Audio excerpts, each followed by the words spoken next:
So this morning, I am super excited. We get to talk about a book that I've been a fan of for a long time, and I've totally foisted upon Mary, and now she and I have foisted it upon, foisted it upon the rest of the office, and it has been the topic du jour, I think, for the last month, at least, or more than that.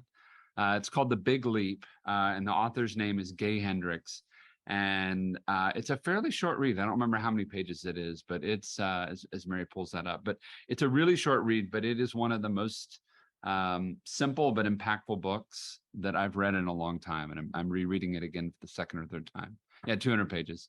And one of the big conversations there is what we call the upper limit problem. I was just going to say, I think part of the reason that I decided I wanted to read it is just because of the subtitle. I mean, you had told me about the book a couple of times, and I don't know, sometimes when people tell me what to do, I have some resistance to actually doing it.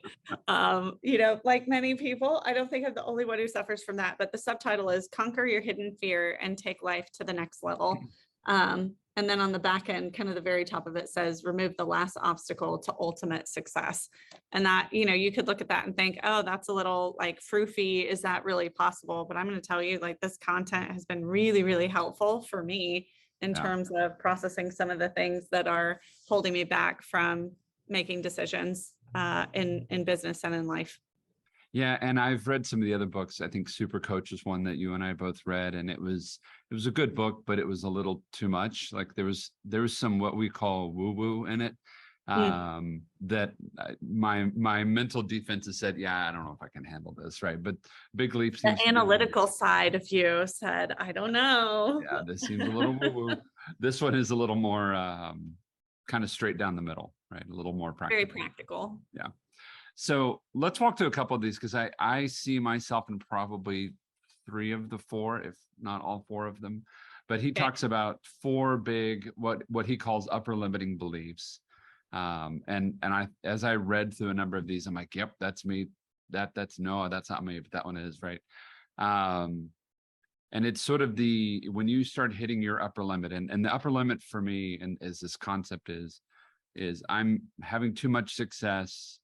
It feels weird. It feels like I'm out of my comfort zone, and that I'm having too much going on. And one of the stories he always tells in the book is you have something really amazing happen at work, some big award, some big promotion, some big thing that sort of pushes you beyond where you normally are, and your mind can't handle it. So you find a way to go have a fight with your spouse that afternoon, just to like sabotage your own happiness. Yeah, just to kind of bring it back down to where we live normally, right? Right. Yeah. If you think about it, even biologically, if you think about human history, most of human history has been about struggle, right? Finding resources, protecting your family, dealing with illness, that kind of stuff. And it's only really been probably in the past century that we have come into this level of comfort and affluence that struggles are just a little different. I mean, how many times in your life, Eric, do people say first world problems? And that's really what it's referencing. Yeah. I mean, it's what it's referencing, that you aren't struggling to feed your family, or, you're not worried about having a roof over your head. We have a degree of affluence and comfort that is unparalleled in human history at this particular moment in time. And that's true probably almost on a global level, but certainly here in the United States. And so when you think about, centuries of programming, there's this idea that almost genetically we're supposed to struggle. And there's actually some scientific evidence for that too, which is really interesting. I read an article recently that talks about how trauma is passed through mitochondrial DNA through mothers. And so when you think about that genetically, the dealing with trauma being passed along, there's a piece of that says, oh, there's supposed to be trauma. And so we don't know what to do if things are good for too long. We will find ways to put ourselves back into that space of comfort or misery. And you see this all the time, right? I mean, certainly I have friends who do this, and I probably could cite examples from my own life as well of, you can't be too happy for too long. There has to be something to be miserable about. And even, I mean, even other to shoe that point, that's dropping kind of thing. Yeah, even to that point, I was having a conversation with a girlfriend last week, and she said to me, "I'm just stuck." And I was like, "No, you're not. You can unstuck yourself at any point in time. You just have to make a different decision." And she kind of looked at me, and I was like, "I mean, could you make different decisions?" And she said, "Yeah." And I said, "So you're not actually stuck. You're choosing to remain where you are." And I think that's really what this is about, But is it's that, comfortable, right? right, It's the devil, you know. comfort over happiness. I think frequently people choose that. It's why we repeat the same patterns from our childhood over and over, even if we didn't like that. Well, and we'll get into it in depth in here just a minute, but I think it's also the biggest barrier to wealth creation. It's like, Yes. and pulling yourself out of poverty, out of bad situations. It's like, no, we don't do that. That's not what we do. Or even just going from middle class to upper class. Yeah.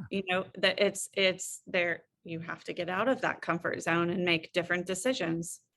Well, and I got to tell you, we were up in Frisco, which is, for those of you not part of the Dallas crowd, that's just north of Dallas.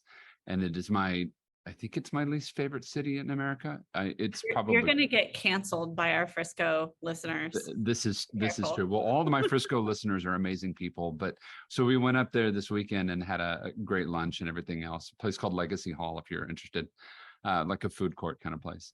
And we counted no fewer than probably 5 Lamborghinis, 2 Maseratis, 17 and a half Porsches. And it was just like, this is not my scene, right? But why? Why is that not my scene? Yeah. Yeah, it's the showy display part of it, right?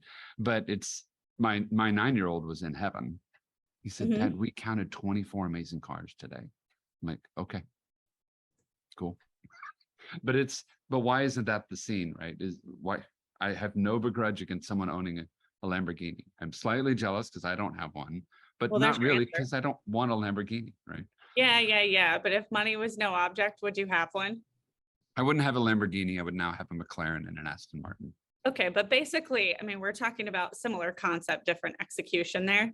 And so, but this is to the point, right? If we're not in a place where we feel like we could do something like that, whether it's issues of worthiness or resources, or even just not feeling like a decision like that would be prudent for whatever reason. Right. I think what we do is we make what we can't have bad, even if it's our choice not to have it. Right. And so those guys are just showy, bougie, whatever term you want to use, right? Right. When the reality is, if you had $1 billion, you would have one of those cars and you wouldn't think twice about buying it. So it's easy to express judgment on something, to rationalize why you yourself don't have it. And I think that's actually in some ways a really good lead in to the 4 limiting beliefs. So Eric, do you want to start with the first one? Yeah. So the first one is this idea that you are fundamentally flawed in some way. And so success is sort of an aberration. You're fundamentally flawed. You don't deserve success. You don't deserve to be happy, content, flourishing. I think this frequently gets labeled as imposter syndrome. Right. Yep. People are going to figure out I'm not really worthy. That's right. Right. I mean, it's the poop show conversation you and I have every day. Right? Yeah. But we have it with everybody. It's that sense of, you can display competency all day long, but if you don't believe you are good enough, that will show up in your life through the decisions that you make. And if I can be really candid, this is something that I struggle with on an ongoing basis. And some of that is probably because I lived in a household that was really, really strict. And so there was a fair element of, you have to constantly be accomplishing. And when you messed up, it was like, oh, you didn't try hard enough, or you did something wrong. And I think that's normal. I mean, honestly, I think there's a lot of parenting that is well-intended. It's about creating excellence, but it actually creates those feelings of, I'm not enough the way I am. And I think when you have that as a belief, you will do things to sabotage your success, whether it's, maybe you're financially really responsible, but you've chosen to partner yourself with someone who spends every penny that comes through the door because you don't really believe that you deserve to be wealthy. right? I mean, it shows up in so many different ways, or maybe you do that yourself instead of making decisions that delay a little bit of gratification so that you can have what you really want. You spend money on what you want right now in this moment because you don't feel good about yourself and you need something that validates you. I see that in our clients all the time. And so I think, and they sabotage themselves doing that, right? Yeah. They'll get somewhere really great and then figure out how to screw it up. Mhm. And that can come emotionally or financially. I mean, Sure. or maybe it shows up in business, you know, it's that feeling of, is this what I really want to do? And I find sometimes, you know, and Eric, I don't know about you, but sometimes like I look at my life right now and everything is good and it's been good for a long time. And it's almost this feeling of, well, at some point the other shoe is going to drop. Oh, all the time. Yeah. We're always looking around the corner going, when does this stop? How does this end? What is this? What's the other end of this? Right. And it speaks to either thinking about the past or worrying about the future and not being 100% present in the present. Right. Well, and it's a mix of fear, I think, on that side. So that to me is the first one. And for out of the four, that's the one that was like, yep, that's my demon. The second one, and this is where I think this is an interesting one for wealth creation and moving beyond out of poverty and everything else, is this idea of disloyalty and abandonment. Mm-hmm. That we don't, whoever the royal we is, we aren't like those people. That my sort of conversation around the bougie people driving Lamborghinis in Frisco kind of story, like that's not who we are. So if you're going to go do that, what, are you not good enough for us anymore? Like you're sort of abandoning your parents, your neighborhood, your group, your social group, right? You're trying to make that leap forward, and everyone else is, in your mind, clawing you back. That you're sort of separating yourself out from those people. Well, and you may not even know that you're doing it. You may start to have success, and then you make different choices because you don't want to be ostracized from your social group. Yeah. I mean, and again, socially, for time immemorial, that's been the deal. Like we survive because we survive as a family and as a group and as a tribe and as a we're all fighting dinosaurs and rabbits and saber-toothed tigers and whatever it is. And if we leave the group, you're out. You're likely to die. And so it's not a frivolous thing. Right. Well, and I see too, I saw this happen at a happy hour that I was at, golly, probably over a year ago. But it was when I was really starting to do some of the Broken stuff, and we had acquired 4 lots and we were starting to do construction on 2 of them. And I was at a happy hour with a couple neighborhood girlfriends, and they asked, hey, Mary, what's new? What's going on in your life? And I started to share it. And it was like, you could tangibly feel them be like, oh, okay, you're fancy. You know, I mean, it wasn't like, and I don't think any of them meant to. They sort of listened politely, right? Smile and nod kind of thing. But you could watch them go, well, I can't do that. And lean away from the conversation as opposed to leaning in to figure out maybe how they could. And so I think a lot of times we self-select out of wealth because of that feeling of, well, I can't do that. And so then when someone else is doing it, you know, we eliminate that, or it's either we're doing that to ourselves or it's the feeling of other people doing it to us. And so then we don't talk about it. We don't share it. Me and Eric, we had a conversation with one of our clients who made $1 million for the first time in a year. And we were like, what'd you do to celebrate? And they were like, nothing. We were very quiet about it because no one else in our neighborhood is at that level really. And we were like, what? Let's take a minute to go crazy for a second, because that's a really big deal. But it's and buy a Porsche. Yeah. Well, and they did, which I love. They actually did. They celebrated that win. But I think it's that feeling of, you know, being left out of the tribe. You don't fit anymore. Yeah. Yeah. And that's hard. I experienced that some in my own life. I mean, I had a very different circle of friends in, you know, my late 20s, early 30s. And at some point, none of them grew. Right. And that some of it was personal growth. They just stayed in the same place. And some of it was financial growth and career growth. Like they just didn't grow. And so like, I still love those people, but at some point I have to start looking for people that can mentor me almost, if that makes sense. Right. Like you should always have people to mentor you, a peer group, and then people that you're mentoring. And that requires you to grow. Yeah. If you're the smartest person in the room, you're in the wrong room.